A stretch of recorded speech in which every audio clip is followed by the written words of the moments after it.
பிரியமானவர்களே, இயேசு கிறிஸ்துவின் இணையற்ற நாமத்தில் உங்களை வாழ்த்துகிறேன்.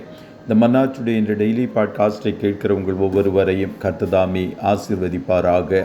உபாகமம் 4வது அதிகாரம் 2வது வசனம் இப்படியாய் கூறுகிறது: நான் உங்களுக்கு கற்பிக்கும் உங்கள் தேவனாகிய கர்த்தரின் கட்டளைகளை நீங்கள் கைக்கொள்ளும்படி நான் உங்களுக்கு கற்பிக்கிற வசனத்தோடு நீங்கள் ஒன்றும் கூட்டவும் வேண்டாம், அதில் ஒன்றும் குறைக்கவும் வேண்டாம் என்பதாக.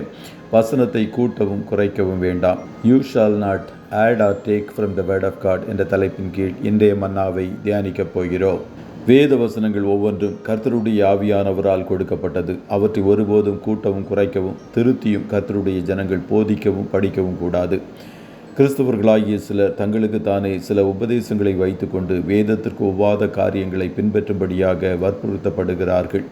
சில கூட்டம் எல்லாரும் வெள்ளை நிற ஆடையை தான் உடுத்த வேண்டும் என்று போதிக்கிறார்கள்.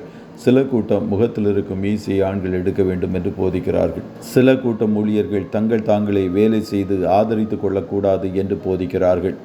அப்படிப்பட்டவர்கள் அப்போஸ்தலனாகிய பவுல் வேலை செய்து ஊழியம் செய்ததை மறந்து போய்விட்டார்கள்.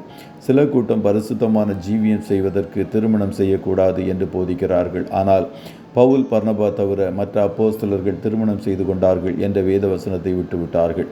மற்ற அப்போஸ்தலரும் கர்த்தருடைய சகோதரரும் கேபாவும் செய்கிறது போல மனைவியாகிய ஒரு சகோதரியை கூட்டிக் கொண்டு தெரிய எங்களுக்கு அதிகாரம் இல்லையா என்று 1 கொரிந்தியர் 9:5 எழுதப்பட்டிருக்கிறது.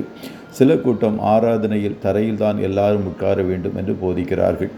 இவைகளை செய்தால்தான் ஆவிக்குரிய காரியம் என்று வேதத்திற்கு புறம்பான காரியங்களையும் கூட்டியும் குறைத்தும் சொல்லும் ஒன்றையும் கர்த்தருடைய ஜனங்கள் ஏற்றுக்கொள்ளலாகாது. ஆண்டவர் மனிதனிடம் நன்மை தீமை அறியத்தக்க விருட்சத்தின் கனியை புசிக்க வேண்டாம் என்று சொன்னார்.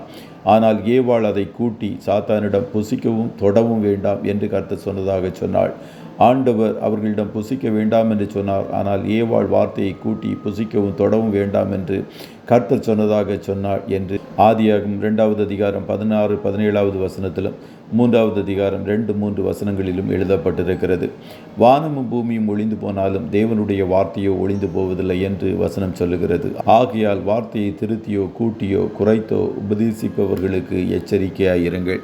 கர்த்தர் தாமே உங்கள் ஒவ்வொருவரையும் ஆசீர்வதிப்பாராக. ஜெபம் செய்வோமா? நல்ல தகப்பனே, உம்மை நன்றியோடு துதிக்கிறோம். இந்த மன்னாச்சுடைய இந்த டெய்லி பாட்காஸ்டை கேட்கிற உம்முடைய பிள்ளைகள் ஒவ்வொருவரையும் கர்த்தர் தாமே ஆசீர்வதிப்பீராக. ஆண்டவரே, உம்முடைய வார்த்தைக்கு நடுங்குகிறவர்களையே நோக்கி பார்ப்பேன் என்று வாக்கு கொடுத்தீரே, அதற்காய் ஸ்தோத்திரம்.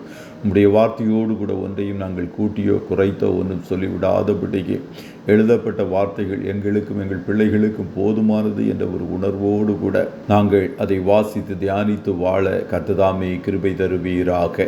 இன்றைய தினம் உம்முடைய பிள்ளைகள் கையிடுகிற வேலைகளை ஆசீர்வதியும், போக்கிலும் வரத்திலும் உடனிரும், கண்மணி போல காத்துருளும். ஆட்டுக்குட்டியானவருடைய இரத்தத்துக்குள்ளாய் ஒவ்வொருவரையும் கொடுத்து இயேசுவின் நாமத்தில் வாழ்த்தி ஜெபிக்கிறோம் நல்ல பிதாவே. ஆமேன், ஆமேன்.